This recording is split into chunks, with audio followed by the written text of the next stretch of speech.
आदाब नमस्कार। आप देख रहे हैं उज़ैर की आवाज़। मैं हूं आपके साथ में मोहम्मद उज़ैर। आज की जो खबरें हैं वो कुछ रशिया से मुताल्लिक हैं, कुछ यूक्रेन से मुताल्लिक हैं और इसमें कुछ थोड़ी बहुत जो खबरें होंगी, जो अपडेट होंगी वो मिडल ईस्ट यानी गज़ा, इज़राइल और अमेरिका से मुताल्लिक होंगी। खबरों की शुरुआत करते हैं, लेकिन शुरुआत करने से पहले आप लोगों से एक रिक्वेस्ट है, अभी तक आपने मेरा जो चैनल है उज़ैर की आवाज़ उसको अगर सब्सक्राइब नहीं किया तो प्लीज़ आप मेरा चैनल उज़ैर की आवाज़ को सब्सक्राइब कर दीजिएगा।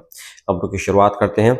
Almost every district in Kyiv has come under massive attack since down, the Ukrainian capital mayor Vitaly Klitschko said. Vitaly Klitschko जो कीव के जो मेयर हैं, जो कि यूक्रेन की राजधानी है कीव, उसके जो मेयर हैं उनके अकॉर्डिंग बताया गया है कि रात भर बहुत बड़े स्केल पर रशिया की तरफ से अटैक हुए हैं, ड्रोन अटैक हुए हैं। At least 4 people have been killed and more than 30 injured in the attack, according to Ukraine's interior minister लाहौर क्लेमेंको जो यूक्रेन के जो इंटीरियर मिनिस्टर उनके अकॉर्डिंग बताया गया है कि कम से कम 4 लोग इसमें हलाक हुए हैं और 30 के आसपास में इंजर्ड होने की खबरें सामने आ रही हैं। At least 2 more people have been killed in the southern city of Chornomorsk, according to Odesa governor Oleh Kiper. एक और सिटी है सदर्न सिटी ऑफ क्रोनोमोर्स्क, जो यूक्रेन की जो दूसरी सिटी है, वहां पर भी 2 लोगों के मरने की खबर आई है रशिया के अटैक में। Russian air defenses forces shot down or intercepted 216 Ukrainian drones overnight, the defense ministry said, with 66 drones brought down over Russia's southern Krasnodar region। जो रशिया का जो Krasnodar रीजन है वहां पर रात भर यूक्रेन ने जो ड्रोन छोड़े थे अपने 216 के आसपास में, उनमें से 66 जो ड्रोन है उनको नीचे गिरा दिया गया, उनको इंटरसेप्टेड कर दिया गया, लेकिन जो बाकी रिमेन रह गए थे वो अटैक करने में यहाँ पर कामयाब हो गए हैं। अभी तक पूरी जो डिटेल है सामने नहीं आ पाई है कि रशिया के अंदर कितना इसमें जानी और माल का यहाँ पर नुकसान हुआ है। बहरहाल जो अटैक है, जो एक्सचेंज फायर है वो बराबर हो रही है दोनों साइड से।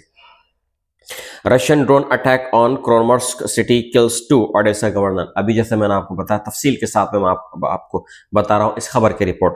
7 others have been injured in a Russian drone attack on the southern coastal city, according to Odessa governor Olhia Kleeper। Olhia Kleeper जो है वो यूक्रेन की जो सिटी है वहां के वो गवर्नर है, उनके अकॉर्डिंग बताया गया है कि 7 लोगों के आसपास में इंजर्ड होने की खबर यहाँ पर आई है और कुछ इसमें जो 2-3 और लोग हैं वो इसमें जख्मी हुए हैं। Macron to host Zelensky in Paris next week. Macron जो है, जो फ्रांस के जो प्रेसिडेंट है मैक्रोन, उनकी जो मीटिंग होने वाली है वो जेलेस्की के साथ में होने वाली है पेरिस के अंदर अगले हफ्ते।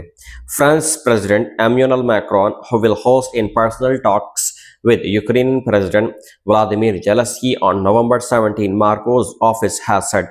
जो मार्कोस ऑफिस है उसके बिहाफ पर ये कंफर्म हो चुका है कि 17 नवंबर को इन दो देश हैं उनके जो सरबराह हैं, यानी फ्रांस के प्रेसिडेंट एम्यूनल मैक्रोन और दूसरे जो यूक्रेन के जो प्रेसिडेंट है व्लादिमीर जेलेंस्की, दोनों की मीटिंग होने वाली है पेरिस के अंदर।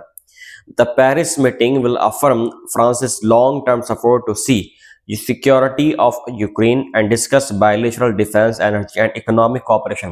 देखिए यहाँ पर जेलेंस्की का पेरिस जाने का मतलब ये है कि वो यूक्रेन के साथ में अपने जो और रिलेशन है उनको स्ट्रॉन्ग करना चाहता है, ताकि ज़्यादा से ज़्यादा यूक्रेन को इमदाद मिल सके, ज़्यादा से ज़्यादा उसको एक नाटो, कहीं ना कहीं वो भी एक पार्ट है नाटो का यूक्रेन, तो फ्रांस से वो रिक्वेस्ट करेगा, ज़रूर रिक्वेस्ट करेगा कि ज़्यादा से ज़्यादा उसको इमदाद पहुंचाई जाए, ज़्यादा से ज़्यादा, ताकि वो रशिया के साथ अपनी लड़ाई लड़ सके, अपने हक की लड़ाई लड़ सके। The two presidents last met face to face in September when Macron hosted a meeting of so-called coalition of the willing, a group of 26 countries supporting Ukraine।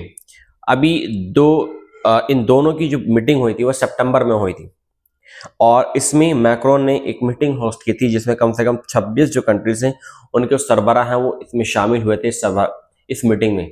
किस चीज़ के लिए? ताकि यूक्रेन को जो है एक सिक्योरिटी मिल सके, यूक्रेन को एक अफम कमिटमेंट मिल सके कि अब यूक्रेन जो है अब पूरी तरीके से सिक्योर है। लेकिन यहाँ पर इस तरह की कोई भी, चाहे वो अमेरिका हो या इसके अलावा कोई यूरोपियन कंट्री, कोई भी इस तरह की मतलब यूक्रेन को बिल्कुल तवज्जो के साथ में कोई नहीं बता रहा है या कोई भी मतलब ये कि उसको सहानुभूति दे रहा है या उसको इस तरीके से गाइड नहीं कर रहा है कि नहीं भाई अब आने वाले टाइम में बिल्कुल भी इस तरह के अटैक नहीं होंगे, क्योंकि यहाँ पर रशिया के साथ में अटैक करने का मतलब यह है कि पूरी नाटो अलायंस एक तरफ और रशिया एक तरफ, और फिर इसके बाद में जो होगा वो पूरा वर्ल्ड देखेगा।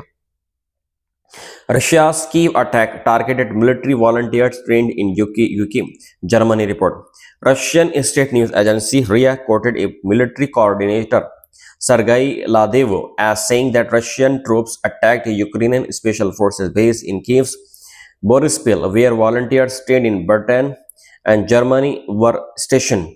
रशिया ने एक बहुत बड़ा अटैक करा है कीव के पास में, एक बेस के पास में। उस बेस पर जो यूनाइटेड स्टेट यानी यूनाइटेड किंगडम के अंदर जो यूक्रेन के जो फौजी हैं जिनको ट्रेन किया गया है, और जर्मनी के अंदर भी कुछ जो फौजी हैं उनको ट्रेन किया है, तो यहाँ पर उन फौजियों का यहाँ पर बेस था, तो इस बेस पर रशिया ने अटैक किया है।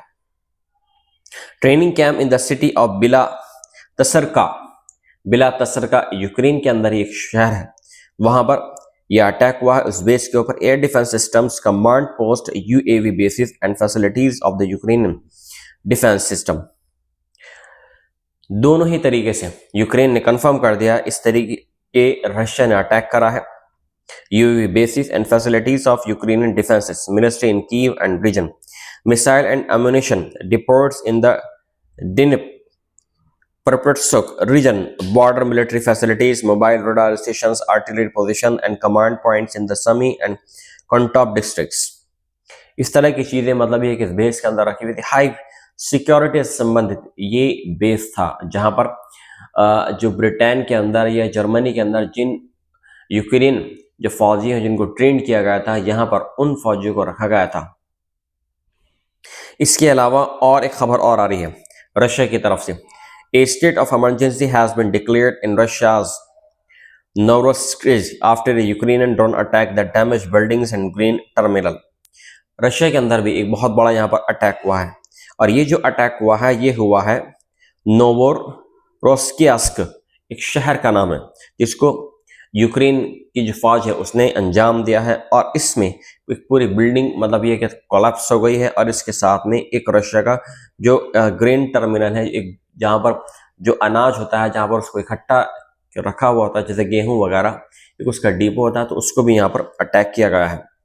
Russian air defences have intercepted और destroyed 216 Ukrainian drones in attack launched overnight. इसमें रशिया की जो मिलिट्री है, जो एयर डिफेंस सिस्टम है, उसने 260 जो यूक्रेन के जो ड्रोन थे उनको टारगेट किया, लेकिन इनमें से सिर्फ 66 को ही वो गिरा पाए हैं, और जो बाकी के हैं वो अपने पॉइंट पर लगने में कामयाब हुए हैं।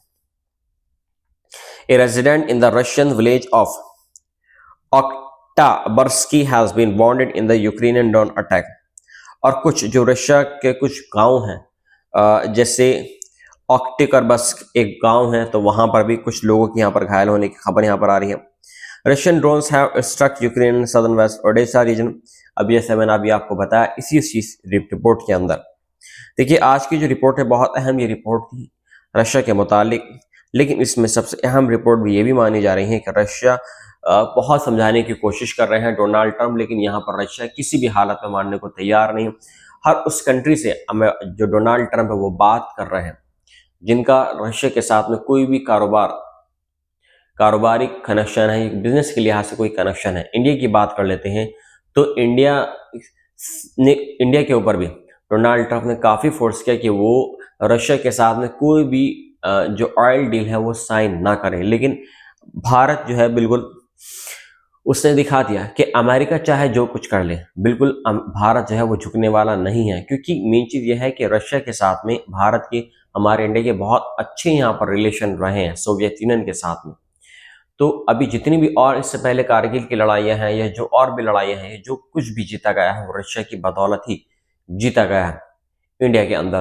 तो यहाँ पर एक बहुत बड़ा पॉइंट यहाँ पर यह है कि भारत जो है ना ही वो यूक्रेन के साथ में अपने रिश्तों को खराब करना चाहता है और ना ही रशिया के साथ में अपने रिश्तों को खराब करना चाहता है। और इसी वजह से जो डोनाल्ड ट्रंप है H1B वीज़ा के ऊपर उन्होंने $1 लाख तक की उन्होंने फीस अप्लाई कर दी है कि अगर कोई भी, चाहे वो कोई सी भी कंट्री का हो, H1B वीज़ा के लिए अगर अप्लाई करता है तो उसको $1 लाख पे करने होंगे।